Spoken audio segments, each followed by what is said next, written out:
Bienvenue dans Focus. Aujourd'hui, j'ai le plaisir d'accueillir Loïc, un professionnel dont le parcours incarne à la fois expertise et engagement. De ses débuts dans le secteur de l'assurance à son rôle d'administrateur de l'assurance genevoise, il a su transformer chaque défi en opportunité pour mieux accompagner les entrepreneurs et indépendants dans la protection de leur activité.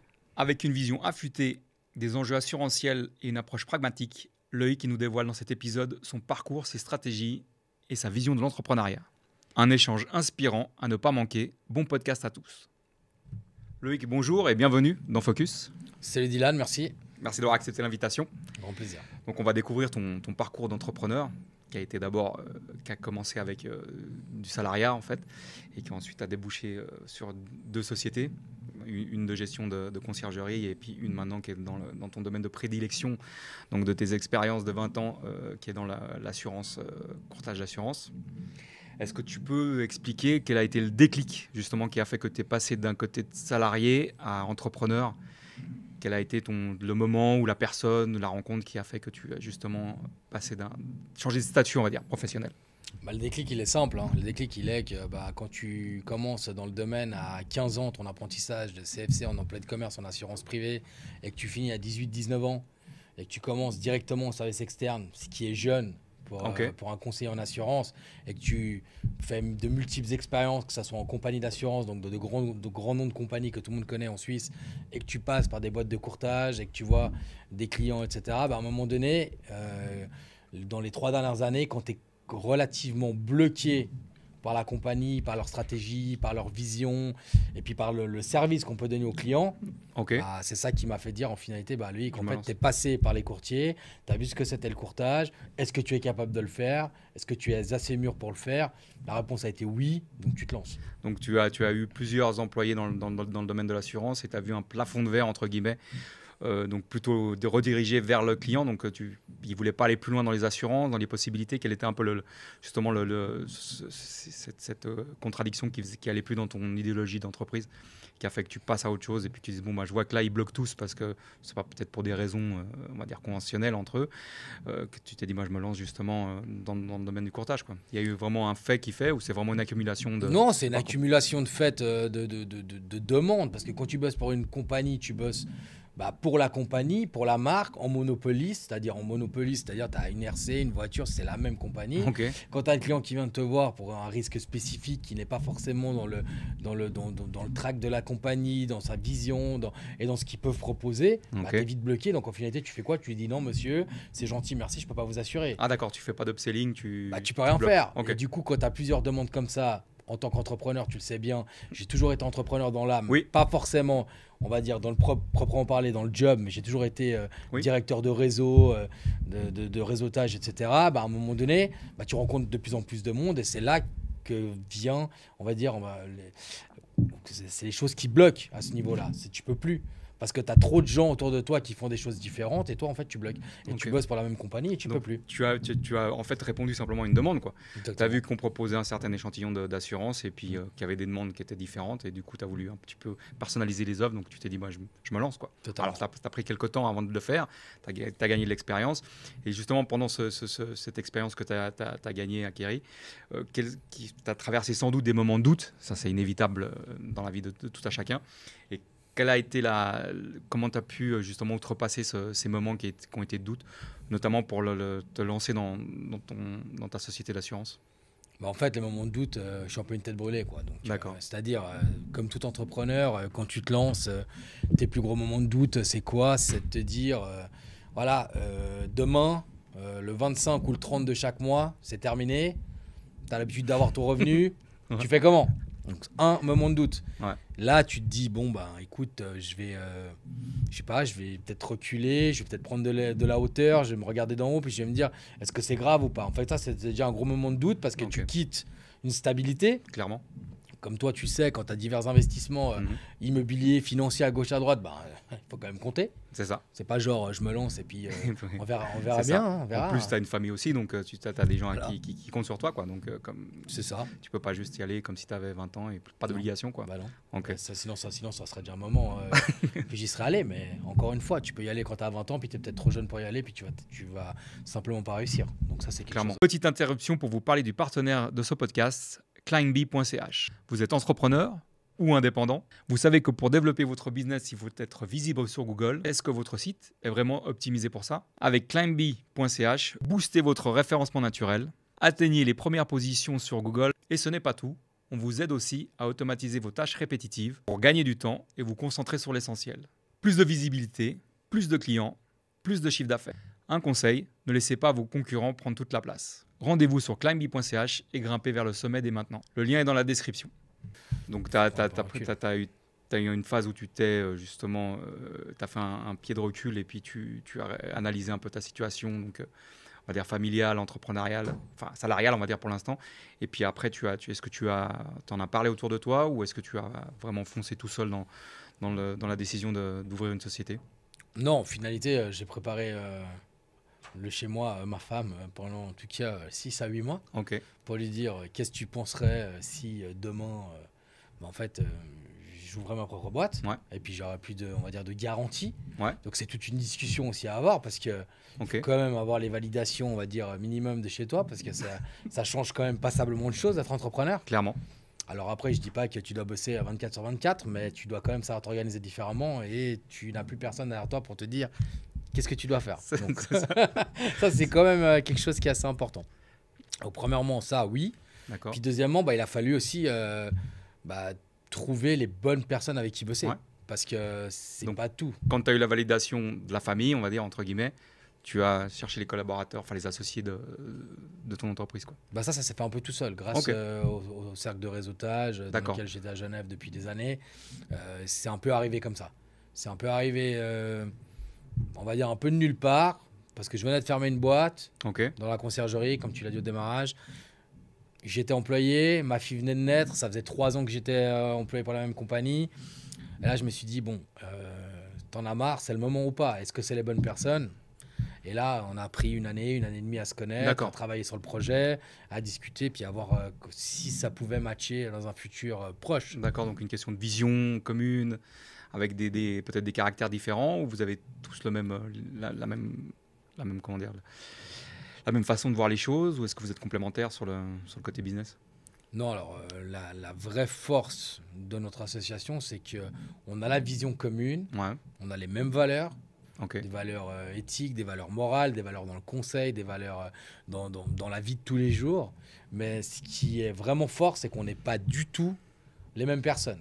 D'accord. Ça veut dire, il y en a un, il est beaucoup plus focus sur les chiffres, sur la tech, L'admin, sur quoi. l'organisation, sur le projet pilote. C'est un pilote de Formule 1. Ok. Donc c'est lui, tu peux te reposer dessus Très les yeux fermés. concentré, voilà, qui Exactement. prend beaucoup de paramètres en compte, etc. Et ça, c'est hyper important parce que Clairement. ça t'enlève une grosse charge mentale et administrative de dire j'ai quelqu'un sur qui je peux compter, j'ai confiance, il va faire les bons choix.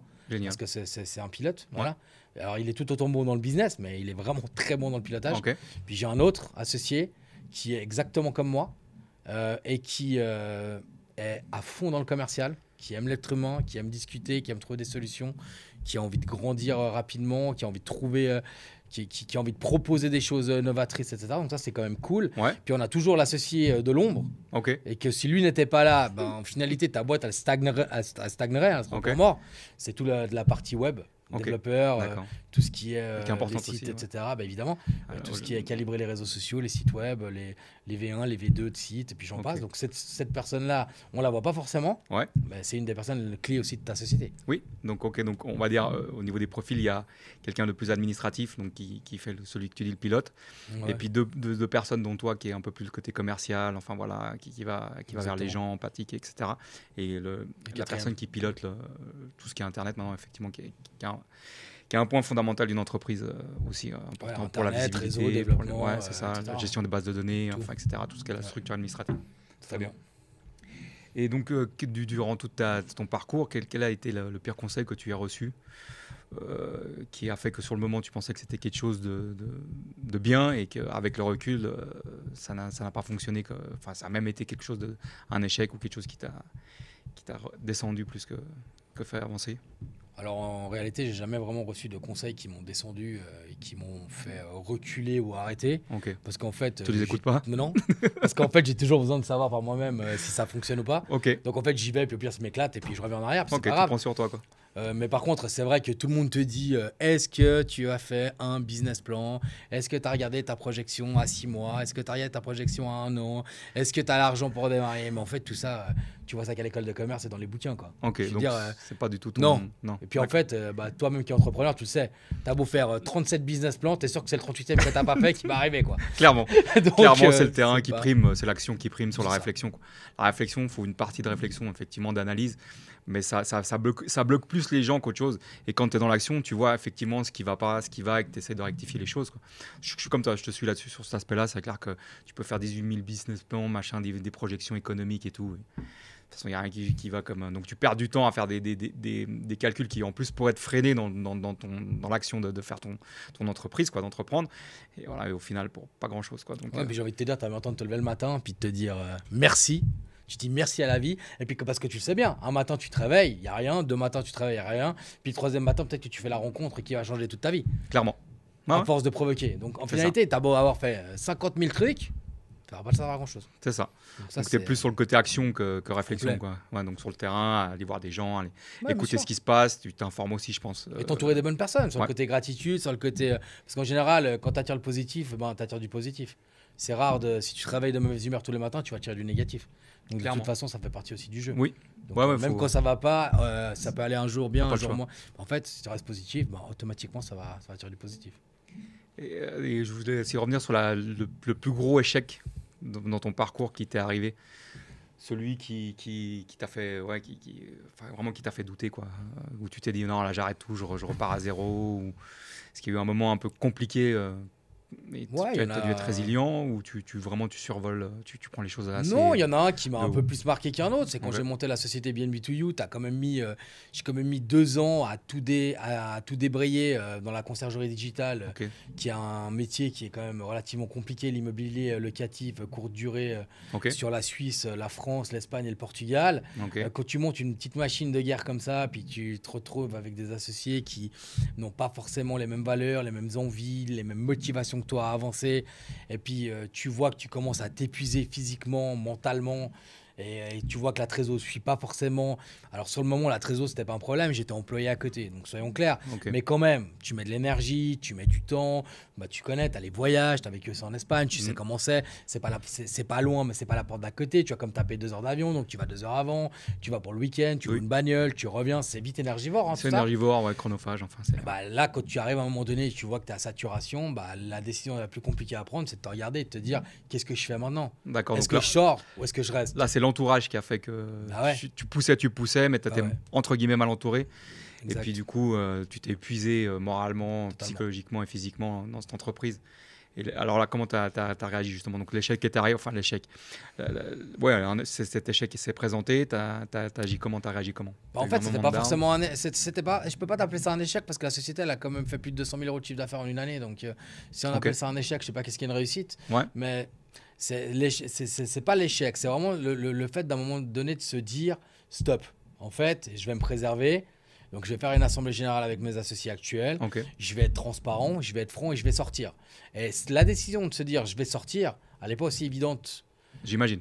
que de se dire je reste. Ah oui, vu l'énergie que tu Vu as l'énergie mis. que tu as mis. Donc à un Ouais. moment donné, lâcher ce que tu as construit de zéro, alors qu'aujourd'hui la société existe toujours, Ok. elle est pérenne, elle Ok. tourne et elle Ok. fonctionne. Ah ok. Alors c'est une très grande fierté que j'ai parce que c'est grâce à tout ce que j'ai mis en place qu'elle en est là où elle est aujourd'hui. Ok. Mais sur le moment, quand tu dois prendre cette décision et te dire je fais autre chose, je lâche, sur le moment, c'est vrai que tu ne vis pas forcément très très bien. Donc tu le prends avec du recul, tu le prends comme tu veux, mais je veux dire, tu essaies vraiment de relativiser la chose et de te dire c'est pas grave. En Ok. fait, il y aura autre chose qui va arriver de mieux. Et du coup, quand c'était sorti, là, c'est vraiment le côté cool et tu te dis, ouais, en fait, j'ai vraiment fait le bon choix parce que je retrouve D'accord. des couleurs, je retrouve de l'énergie, Ok. je me prends plus la tête avec certaines choses, j'ai une meilleure ambiance à la maison parce que mine de rien, tout ça, ça impacte pas mal de choses. Clairement. Ta vie privée, ta vie pro, ta Oui. vie sociale, ça impacte beaucoup de choses. Oui. Et Voilà. pourquoi tu as préféré te retirer de la société plutôt que de faire l'inverse, de dire aux gens, enfin tes associés de quitter ou de racheter leur part, je ne sais pas après comment était le modèle économique, quoi, mais pourquoi c'est toi qui as pris cette décision-là de partir plutôt que de te dire, écoutez les mecs, ça suit pas, du coup on va faire différemment, quoi, et au revoir, quoi. Parce que simplement, j'avais un très bon associé, c'est un pote à moi d'ailleurs aujourd'hui, il est parti vivre au Portugal définitivement. Ok. Il a réussi dans l'immobilier. Tu es resté en contact. Tu restes en contact, c'est un très bon pote à moi. Ok. Et lui, c'était une des personnes qui bossait le plus. Ok. Donc, avec moi. Et donc, lui, je lui ai dit, écoute, je vais te laisser les parts pour quasi rien du tout. Ok. Je vais me retirer, mais j'ai confiance en toi. Toi, tu veux garder la société, oui. Donc, du coup, on va tout faire pour que tu la gardes et pour que tu fasses rentrer une autre partenaire qui était déjà partenaire avec nous avant, mais en freelance, Ok. et qui a pris les parts que moi j'avais. Et du coup, aujourd'hui, ça fonctionne. Donc, Ok. en fait, moi, j'avais plus l'envie D'accord. de démarrer Ça se comprend. l'immobilier, rester dedans et faire que ça, en fait. Parce que moi, à la base, ma spécialité, c'est le coaching, l'assurance, l'accompagnement des êtres humains. C'est vraiment là-dedans. Ouais. Ça fait 23 ans que je suis dans le domaine de l'assurance au jour d'aujourd'hui. Ouais. Donc, le problème, c'est que tu fais un choix. Ok. Tu peux pas être à 200% à gauche, à 200% à droite. Clairement pas. Ok, donc là, tu as décidé de te retirer Voilà. et pour le mieux, parce qu'effectivement, tu as retrouvé des couleurs, comme tu dis, et ça s'est amélioré l'ambiance autour de toi. Très bien. Ok. Et du coup, quand dans cette période-là, qui était compliquée, on va dire tout allait mal, qu'est-ce qui te faisait garder justement pendant cette période difficile où tu as dû faire le choix de sortir, de remettre en place quelqu'un, enfin de gérer ta sortie. Donc, c'était pas forcément une période évidente à traverser. Qu'est-ce qui t'a fait garder le cap en fait et le moral? Ben, en fait, j'ai jamais été quelqu'un de déprimé, de dépressif, de jaloux, de me dire ah ouais, pourquoi c'est fini, waouh, qu'est-ce qu'on va faire maintenant. J'ai un master en coaching en accompagnement entreprise et privé, j'ai des formations dans la PNL, donc je donne moi-même de mon temps à des entrepreneurs, à des gens pour se sortir de situations délicates, difficiles, pour scaler leur entreprise, pour plein d'autres choses. Donc à un moment donné, je me suis dit bah écoute, c'était une très belle expérience, c'était cool, c'était chouette. On s'est quand même éclaté. J'ai quand même vu des beaux paysages sur la Costa del Sol. J'ai voyagé, c'était cool. Donc voilà. Après, en partant de là, je me dis stop. Je me dis c'est pas grave. Et en fait, je suis pas quelqu'un qui va revenir en arrière et me dire ah ouais, c'est triste, etc. Non, au contraire. Moi, je continue à avancer. J'ai performé dans mon domaine. J'ai performé dans les clubs de service. Et puis grâce à ça, j'ai rencontré les associés d'aujourd'hui pour avoir monté AG Assurance Genevoise et ça, tu vois. C'était le seul moyen de garder le focus sur l'entrepreneuriat, quoi. Parce que tu t'arrêtes. Tu avais le choix à ce moment-là. Tu pouvais soit revenir dans le salarial, le côté salariat, ou se dire je continue. Parce que c'est vrai que c'est pas évident quand tu as monté une boîte, tu as mis 2 ans de ton énergie, de ton temps, tes connexions et tout ça. Te dire j'en ressors et en plus j'essaie d'arranger mon ancien associé qui est resté un ami. Et puis je me relance dans le truc lorsque effectivement ça crée des tensions familiales, ça crée des tensions un petit peu partout, même toi-même des tensions aussi à l'intérieur de ton corps. Donc du coup ça peut être se dire là j'ai essayé l'aventure, non, toi tu as décidé de continuer, donc c'est une question de personnalité. Parce que oui, c'est vrai que tu as toujours ce côté entrepreneur en toi, même quand tu as été employé entre guillemets en courtage, mais donc c'est vraiment ta personnalité qui a fait que tu as passé ce moment, que tu as continué, que tu as voulu évoluer et que ça t'a fait rencontrer tes associés actuels, quoi. Exactement. Totalement. Donc très bien, c'était vraiment une question de personnalité. Si aujourd'hui, avec le parcours que tu as, on ne peut pas l'effacer de ton mental, si tu devrais repartir à zéro, qu'est-ce que tu ferais de différent par rapport à ce que tu as pu avoir comme expérience de tes 2 entreprises et même du monde du salariat? Honnêtement, je ne changerais rien. Même parcours? Ah ouais. Non, mais je ne changerais rien pour la simple et bonne raison, c'est que si je n'étais pas passé par les étapes de vie privée ou de vie professionnelle que j'ai eues, aujourd'hui, je pense que je ne serais pas le même et je ne serais pas là où je suis. Donc en finalité, tout ce que la vie a pu t'apprendre ou a pu m'apprendre, que ce soit dans la vie privée, dans les rencontres privées, dans les rencontres pro, dans les erreurs que j'ai pu commettre en étant jeune avec ton costard cravate, en croyant que l'assurance était quelque chose de facile, t'enfilais une paire de chaussures toutes neuves, une cravate, un petit nœud papillon, et puis t'allais gagner 250 000 francs par an. En fait, si tu passes pas par là, en fait, tu connais pas les valeurs du travail. D'accord. Donc en finalité, je changerais rien parce que si j'aurais pas fait ces expériences-là, peut-être qu'aujourd'hui, je serais toujours employé dans une compagnie, peut-être je serais dans un bureau, peut-être que... voilà, je sais pas. Ton parcours assumé à 100%. Quoi. Mon parcours assumé à 100%, avec réussite, erreur, et puis voilà. De toute façon, changer pour changer, non. J'ai changé dans le sens que j'ai fait du développement personnel.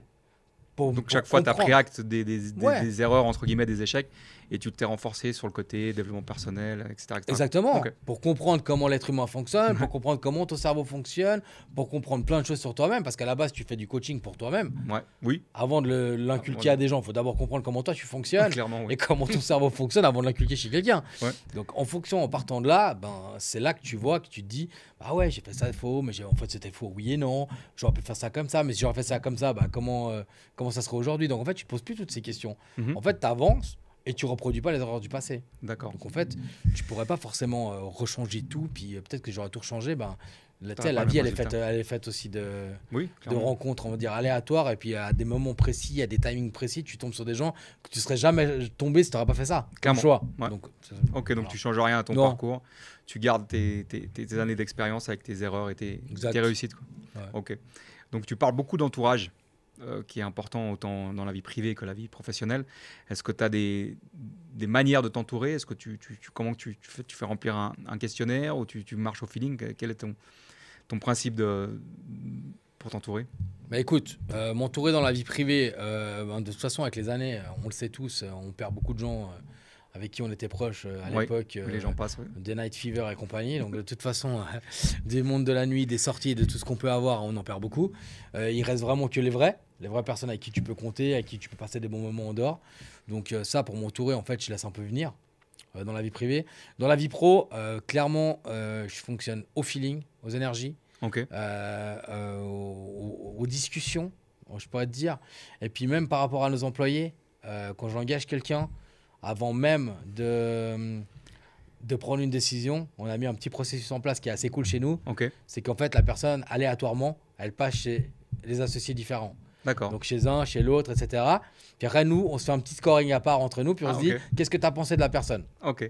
Mais sans qu'on en discute avant. Donc ça, D'accord. c'est comme le côté cool de se dire, en fait, on va fonctionner au feeling avec cette personne. Le CV, c'est une chose, mais nous, le CV, à la limite, comme je te l'ai dit avant, le CV, je le mets de côté, ça m'intéresse moyennement. D'accord. Donc d'abord, on se fait notre propre avis, petit scoring entre nous, après Ok, petit cool. débrief entre nous, puis si on arrive tous entre 8 et 10, et on se dit, ah ouais, quand même cool et tout. Et à ce moment-là, pour valider quand même le profil de la personne, Oui. moi, je suis expert disque, tu sais, les disques flow avec les couleurs, etc. Ouais. Donc je fais passer un profil disque pour qu'elle-même ou lui-même regarde son score et puisse avoir des axes de progression, de développement, etc. Ok. Et puis on en discute tous ensemble et c'est ça qui fait que la validation finale du dossier. Donc ça, c'est D'accord. c'est Donc vous avez encore quand une même fois un au petit. feeling, quoi. D'accord. Mais il y a quand même un petit processus qui a été mis Ah, il y a en un place processus. par les associés. Ouais, bien Ok. sûr. Cool. Mais Intéressant. un processus sur l'humain, pas un processus sur le papier. C'est ça. Ouais. D'accord. Donc, Donc, tu prends le temps de recevoir les gens. Tu as quand même, je veux dire, un tri qui se fait sur le papier ou pas du tout? si. Ouais. Tu regardes la photo, puis tu dis, ah, ce profil a l'air intéressant, tu lis quand même le Non, CV. on lit quand même le CV de haut en bas, on va dire de gauche à droite ou de droite à En gauche, diagonale. histoire de quand même voir si ça correspond au profil qu'on cherche. Après, on ne regarde pas forcément le nombre d'années d'expérience qui sont restées dedans. D'accord. Et si tu devais donner un seul conseil à quelqu'un qui veut se lancer aujourd'hui dans l'entrepreneuriat en général, que ce soit dans le domaine des assurances ou autre, quel serait-il? Est-ce que tu as vraiment un conseil bien précis que si toi tu l'avais eu à un moment au démarrage, par exemple, ça t'aurait fait gagner du temps Non, je pense que tous les conseils que tu peux donner à quelqu'un, en fait, ça n'a pas vraiment de valeur. Le seul conseil que je pourrais donner à quelqu'un qui se lance dans l'entrepreneuriat aujourd'hui, c'est vraiment crois en tes rêves et fonce, quoi. D'accord. donc Vas-y, fais-le. quoi. Fais-le, quoi. D'accord. Parce qu'au pire, tu n'auras rien à regretter. Tu l'as fait, tu as réussi, tant mieux. Tu l'as pas fait, bah, tu sauras jamais si ça va marcher ou pas. Donc même Ouais. si tu as eu un échec, tu pourras rebondir, tu Ça peut pourras être faire une quelque réussite, chose. hein, ça peut se transformer en réussite. Exactement. Donc vas-y, fonce et crois en tes rêves. Et écoute pas forcément tous les gens qui sont autour de toi, qui te disent fais attention à ci, fais attention à ça. En fait, vas-y, crois en toi, quoi. Et vas-y, et entoure-toi bien surtout. C'est Ouais. le vrai seul conseil qu'on peut se donner. Il y en a peut-être deux, c'est ça. C'est crois en toi, crois en tes rêves et entoure-toi bien. Et agis, Entoure-toi de quoi. bonnes personnes. Agis en Agis, sortant. quoi. Ouais. Vas-y, fonce. Et est-ce qu'il y a un moment qui t'est déjà arrivé dans ton domaine, dans ton parcours d'entrepreneur, où tu t'es dit là j'ai réussi, que ce soit pour un chiffre d'affaires, pour une rencontre, enfin voilà, tu t'es peut-être fixé un objectif en te disant quand j'aurai fait ce step-là, j'ai réussi ou pas du tout? T'es pas encore arrivé à ce que tu veux Si, faire. ça part de petites réussites comme de grandes réussites, mais typique, à la fin de la formation de coaching, j'avais un rêve, c'était de coacher dans une entreprise de courtage en assurance, coacher des commerciaux. Ok. Ben, j'ai eu cet objectif, j'étais focus là-dessus et bam, j'ai trouvé, j'ai coaché, ça a marché, j'étais super content. Même que j'ai pas gagné des millions, j'étais ravi d'avoir atteint Transmis, cet objectif et d'avoir pu justement transmettre des choses à des gens. Donc ça, c'était un petit objectif, tu vois, mais des petits objectifs font les grands objectifs, hein. Mhm. Ouais, non, clairement. Donc Ok, donc ça, c'était un c'est parmi dans tant la d'autres. passation du savoir en fait que tu Exact. que as trouvé ta réussite, quoi. C'est pas forcément un chiffre d'affaires ou Non. quelque chose comme ça. Après, je pense que si tu travailles bien, de toute façon, le chiffre d'affaires, il suit. Hein. Clairement, oui. Oui, Je pense oui. Clairement que si tu bosses, ça doit pas être un but en soi. L'argent, même si on est obligé d'en avoir pour Évidemment. vivre, manger et payer des choses. Mais c'est vrai que je pense que si tu travailles, tu apportes de la valeur aux gens et que tu prends le temps justement de rencontrer ton collaborateur, au final, l'argent, il arrive vers toi, quoi. C'est un retour un peu Oui, exactement. de la vie, on va dire. Oui. Ouais, si tu fais les choses bien. Et quels sont tes projets pour l'avenir? Donc, parce que je sais que tu as passé une petite période un peu périlleuse sur les autorisations. Donc, c'est tout frais maintenant que tu as pu développer ton entreprise apparemment. Ça Oui, répond bien, donc tu avais vu juste. On a discuté un petit peu chiffres en off. Et apparemment, tu avais vu juste dans le sens où l'offre que tu proposes en assurance répond. Qu'est-ce que tu veux consolider ça ou tu as d'autres projets à terme? C'est quoi? C'est juste un passage, vu que ça fait quand même 20 ans que tu exerces dans ce métier-là. Non. Quel est ton avenir? Consolider, c'est sûr. Ouais. On veut vraiment devenir un acteur majoritaire sur la place de Genève. D'accord. Parce que le nom, on ne l'a pas choisi pour rien non plus. Oui. AG Assurance Genevoise, c'était comme inespéré qu'il soit disponible Oui. au registre du commerce. Parce que Assurance Genevoise, Clairement. c'est une marque forte. Clairement. Le groupe Genevoise, c'est une marque forte. C'est identifié avec direct. la fiduciaire, le family office, les relocations. Donc moi, ce qu'on veut vraiment maintenant, c'est garder cette image forte, cette empreinte locale qu'on a. On aimerait la faire grandir à un niveau où on devient quasiment, on va dire, incontournable sur Genève. Et surtout, grandir en termes de prestations de service, de qualité encore dans le service, qu'on est déjà... On est déjà assez élevé, mais je pense que s'entourer encore d'autres courtiers, de bonnes personnes qui nous rejoignent, il faut vraiment tirer tous à la même corde et faire monter vraiment ce groupe à un niveau qu'à Genève, en fait, on est un peu une référence. Et l'objectif dans les 5 prochaines années, c'est ça. D'accord. Donc, c'est vraiment ce développement local, régional. Ouais. C'est pas forcément de conquérir le monde ou l'Europe ou la Suisse même. C'est de consolider la base genevoise et de développer avec ça, quoi. Parce qu'il y a un vrai marché, je pense, à développer autour des produits que tu proposes. Exactement. Puis je pense que Genève, de toute façon, c'est comme assez grand. Donc, oui, ça bouge beaucoup. En soi, ça bouge beaucoup. Tu as des arrivées, c'est international, etc. Donc, de toute façon, je pense que consolider vraiment le nom, la marque ici à Genève, ça peut que être quelque chose d'assez fort et d'assez grand dans le futur. Après, dans 5 ans, je ne peux pas te dire. Espérons que dans 5 ans, on est toujours là, en pleine santé. Voilà, ça aussi, c'est important. Et qu'on puisse vraiment s'éclater dans les 10 prochaines années, quoi. C'est ça. Maintenant, vivons, on va dire, déjà cette année de lancement correctement, puis faisons déjà une super belle année, quoi. Ok. Bah, en tout cas, merci d'avoir répondu à l'invitation. Je ne sais pas si tu veux ajouter quelque chose au podcast pour les gens qui nous écoutent et nous regardent. Non, en fait, je suis ravi de t'avoir revu. Bah, oui. Je suis ravi aussi que tu aies créé Focus, jolie marque. Non, mais ça va être cool. Et puis, franchement, c'était un plaisir de partager ce moment avec toi, puis de pouvoir passer cette interview en toute détente un vendredi après-midi. Donc, c'était vraiment cool. Donc, je te remercie pour tout. Merci à toi, en tout cas, d'avoir accepté l'invitation et de t'être livré sur ton parcours. Je t'en prie. Voilà. Merci alors. Merci Dylan. Merci d'avoir écouté Focus. Restez résilient, restez motivé et à très bientôt pour un prochain épisode. Merci.